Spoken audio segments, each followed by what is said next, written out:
Salut à tous, c'est encore moi, Patrick Duval. Je vous rappelle que sur ma chaîne, je parle de tout ce qu'on peut faire soi-même. Abonnez-vous si vous aimez bricoler, il y aura plein de choses intéressantes. Et maintenant, passons directement au sujet de cette Pour vidéo. décorer le paysage sur le site, en plus des fleurs, des arbustes et des figures de jardin, vous pouvez utiliser un robinet magique. Il s'agit d'un dispositif inhabituel, à savoir un robinet d'arrosage en lévitation dans l'air, non relié à un tuyau, d'où l'eau s'écouler à l'infini.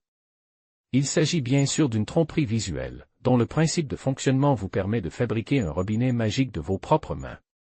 Matériel, robinet d'arrosage, tube transparent, pompe d'aquarium avec prise http://ali.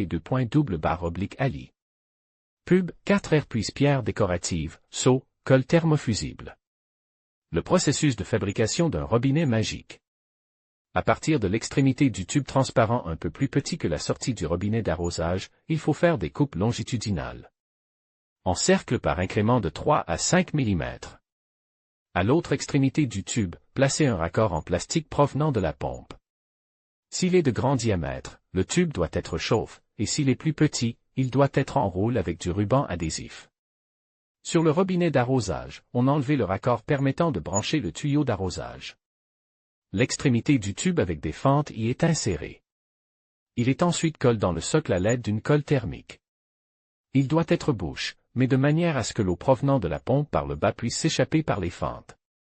Ensuite, le raccord est revisse sur le robinet à l'aide d'un écrou de serrage. Ensuite, près du fond, un trou doit être découpé dans la paroi du seau pour l'entrée du câble de la pompe. La pompe est fixée au fond du seau à l'aide des ventouses habituelles.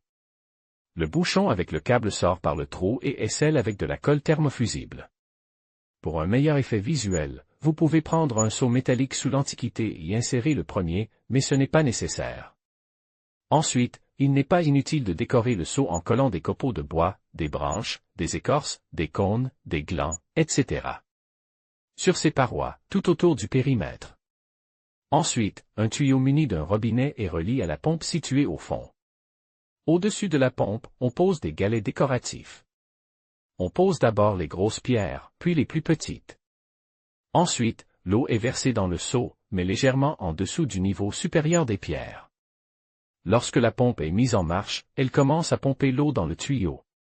Lorsque l'eau atteint le robinet, elle s'écoule à travers les fentes et s'écoule uniformément dans le tuyau. Comme il est transparent, on a l'impression qu'il s'agit d'un simple filet d'eau.